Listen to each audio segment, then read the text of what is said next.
Livret A, assurance vie, SCPI, loi Pinel, bourse, or ou bas de laine, des moyens d'épargner, il y en a beaucoup. Et si l'épargne était un sport olympique, eh bien peut-être que les Français seraient en compétition pour monter sur le podium, voire pour avoir la médaille d'or. Et pourtant, aujourd'hui, peut-être plus que jamais, c'est compliqué de trouver le bon placement, l'épargne qui vous permette eh bien d'équilibrer le risque et le rendement.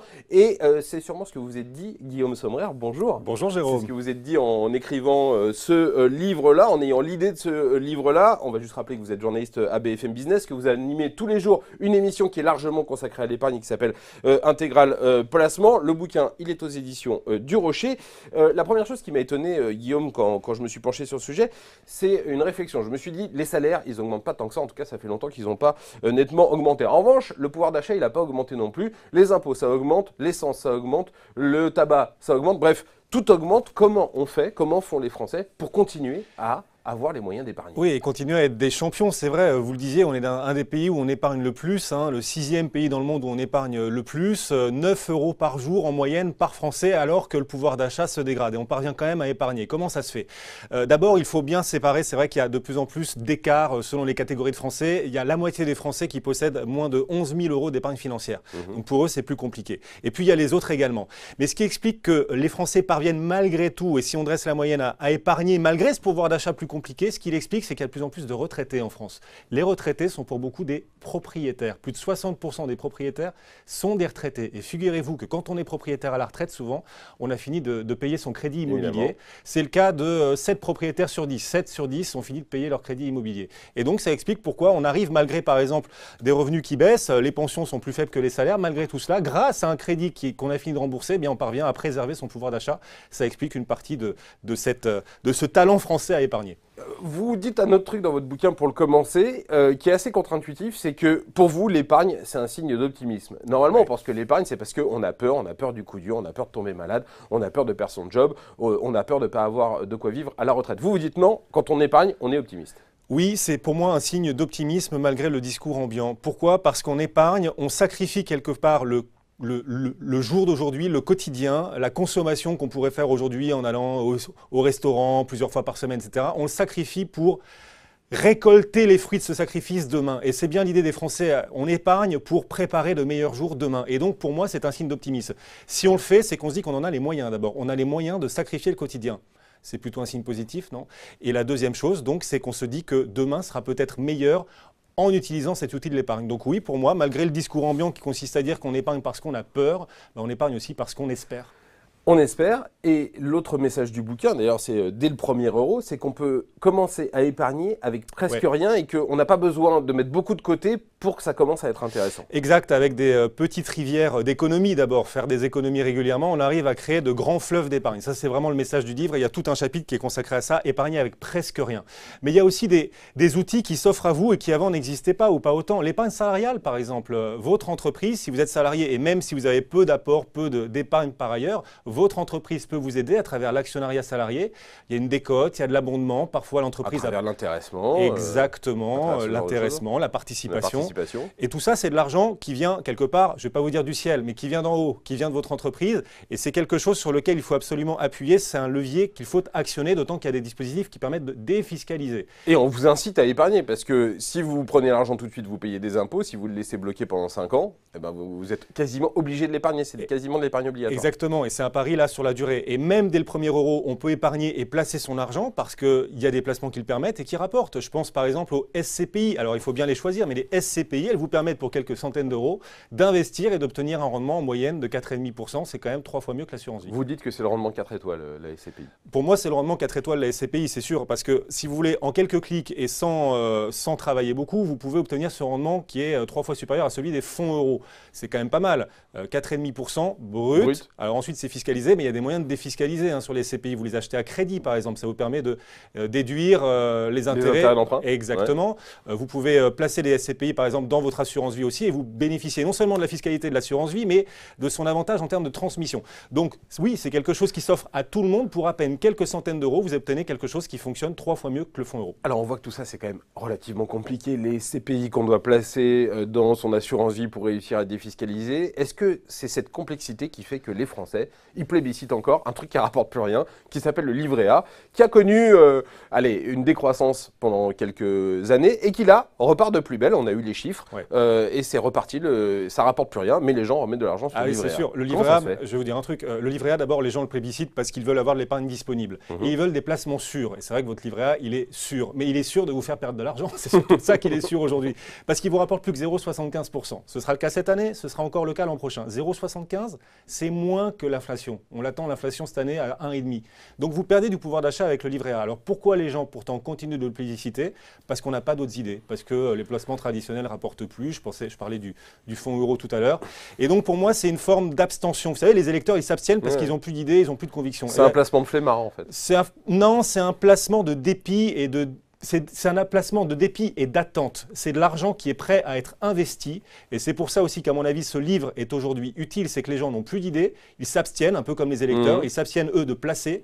Et en même temps, ils n'ont jamais eu autant d'argent à placer. Donc, il n'y a jamais eu autant de levier d'action pour eux. Alors, il y a une autre grande passion française qui est l'immobilier. Ça passionne l'ensemble des Français. Il n'y a qu'à voir le nombre d'émissions de télé qui tournent autour de l'immobilier et qui font des cartons. Est-ce que c'est la mère de toutes les épargnes finalement, l'immobilier? Est-ce que c'est la première chose à faire dès qu'on a un peu d'argent, d'aller acheter, alors, si possible, sa résidence principale, une résidence secondaire ou un petit studio pour pouvoir le louer ou quelque chose? L'immobilier, la pierre, c'est la base de toute richesse. C'est pas moi qui le dis, c'est Theodore Roosevelt qui le disait. Et Donald Trump, l'actuel président américain, ne dira pas le contraire. Mais c'est vrai que l'immobilier doit rester une pierre angulaire. C'est vrai. Moi, ce que je recommande aux épargnants, à ceux qui nous regardent et qui nous écoutent, c'est de donner à leur placement des racines et des ailes. Il faut les deux.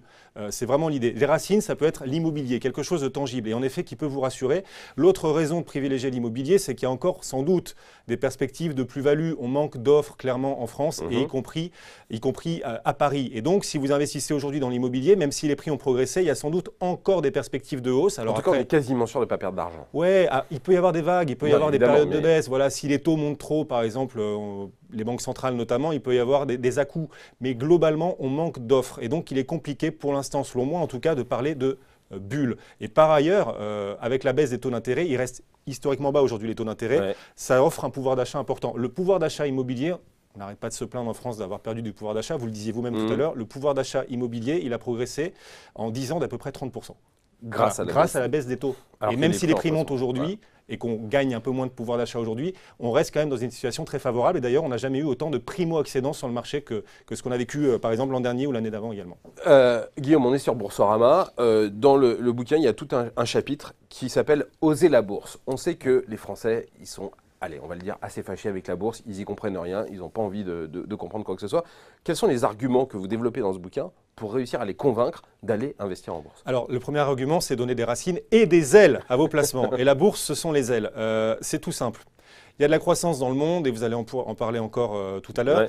Il y a de la croissance, il y a du vent, il y a un vent qui souffle, qui est favorable. Face au vent, les épargnants en France ont traditionnellement plutôt bâti des murs. On a bâti des murs, des placements qui nous protègent de l'avenir. Je conseille aujourd'hui aux épargnants de bâtir des moulins quand le vent souffle, plutôt que des murs. Ça marche mieux a priori. Et ces moulins, c'est une façon de profiter des opportunités. La bourse en est une. Pourquoi ? La croissance mondiale, elle progresse, elle va progresser. Dans 50 ans, la richesse mondiale sera sans doute supérieure à ce qu'elle est aujourd'hui. La bourse, elle le reflète. C'est le boulot de la bourse. La bourse, quand on y investit sur longue durée, elle est gagnante. Le CAC 40 depuis sa création, x5. L'indice américain depuis sa création, x20. C'est Warren Buffett, qui est un gourou des marchés aux États-Unis, qui dit… Le gourou des marchés. Exactement. Si vous voulez gagner de l'argent vite, surtout ne soyez pas pressé. Investissez pour le long terme et c'est comme ça que vous êtes sûr ou le plus sûr de pouvoir réellement assurer. Donc quand on investit en bourse, il faut garder la tête froide, il ne faut pas regarder les marchés tous les jours, il ne faut pas se paniquer dès qu'il commence à y avoir un petit cycle baissier. Sur le long terme, c'est gagnant. Exactement. Et il ne faut pas investir quand tout le monde vous parle de bourse. Parce que souvent, quand tout le monde vous parle de bourse dans les journaux télévisés, etc., c'est parce que la bourse est à des records. Alors quand même, informez-vous. Ceux qui ont investi en 2000 s'en souviennent. Exactement. C'est tout le problème. Donc il faut aussi savoir investir à contre-temps. Et ça, c'est hyper important quand les marchés ne sont pas au plus haut. Et puis, il y a deux jambes en bourse. Il y a la variation boursière qui vous permet d'obtenir des plus-values, très bien, mais c'est à risque. Il peut y avoir des baisses de marché. On l'a vu au début du mois de février. Il y a une autre jambe qui, elle, peut vous stabiliser, c'est le rendement. Vous pouvez investir dans les valeurs de rendement, celles qui servent des dividendes. Il faut bien choisir lesquelles, mais ça peut en effet vous apporter un coussin de sécurité. Peut-être un petit mot de la retraite avant de parler d'un dernier sujet qui est l'éducation économique et qui est ultra importante quand on a envie d'épargner. La retraite, là aussi, c'est l'une des principales raisons d'épargner et quand on a envie de bien préparer sa retraite, il ne faut pas épargner n'importe comment, Guillaume.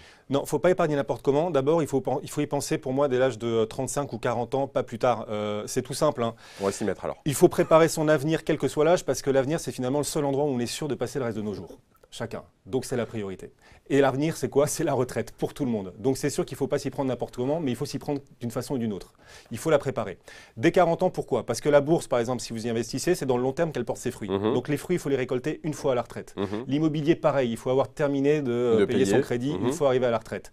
Et puis vous avez plein de solutions type Perco, par exemple, que beaucoup de spécialistes écrivent comme le meilleur placement retraite. Ce sont les entreprises qui peuvent vous faire bénéficier du Perco. Bref, il y a beaucoup de solutions, mais il faut accepter de s'y intéresser. Pourquoi? Parce que l'avenir des retraites en France, il sera compliqué. C'est l'INSEE qui nous dit qu'en 2060, le niveau de vie des retraités, il sera 30% inférieur à celui des actifs. Aujourd'hui, il est supérieur à celui des actifs. En 2060, il sera 30% inférieur. Et donc, il va falloir trouver de nouveaux canaux de financement. Les retraites, les fonds, les pensions, etc. vont peut-être être un peu moins généreuses, si tant est qu'elles le soient. Oui, il y a des chances. Voilà. Il va donc falloir se débrouiller par soi-même, et c'est un peu l'idée que je développe dans ce livre. Aujourd'hui, 90% des revenus des retraités, ce sont leurs pensions, et seulement 10% c'est l'épargne. Il faudrait peut-être rééquilibrer parce qu'il va falloir en effet moins compter sur les pensions à l'avenir. Bon, il y a aussi tout un chapitre qui est consacré à l'éducation économique, à l'éducation financière et aux millennials. Vous êtes assez optimiste d'ailleurs de ce point de vue-là. C'est un livre optimiste. Hein, on n'a plus le temps d'en parler. Ouais, c'est un livre optimiste et on l'a vu, vous arrivez à parler d'argent et d'épargne avec poésie, ce qui est quand même pas donné à tout le monde. C'est très simple. Et puis, on va quand même signaler qu'il y a les dessins de CAC, caricaturistes. Excellent. Et qui en plus est doté d'une solide culture économique. Voilà, ça s'appelle Placement musclé, votre épargne dès le 1er euro. C'est écrit par Guillaume Sommer, c'était aux éditions du Rocher. Merci beaucoup Guillaume d'avoir été avec nous.